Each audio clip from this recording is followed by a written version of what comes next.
อ่ะแมปเสร็จยังเอ่ะสร็จแล้ว ไอ้หนุ่มมานี่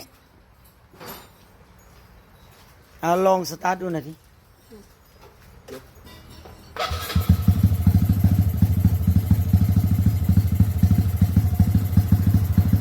ทดสอบได้แล้วมารายงานเลยเด้อ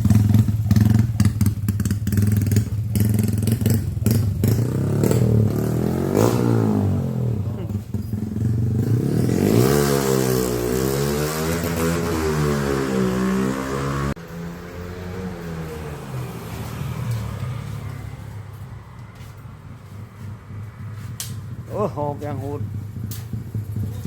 เฮ้ยเดี๋ยว ได้ไหมเดี๋ยวไอ้ชมลองถามดูครับรีแมปแล้วเป็นยังไงบ้างลองถามสิ พี่เหนือเราเป็นยังไงบ้าง ดีกว่าเดิม จริงไหมถามสิถามว่าจริงไหม ยิง เออ ลองได้ ลองชี้หน้าหน่อยสิถ้าอย่ามาโกหกกันนะบอกมาด้วย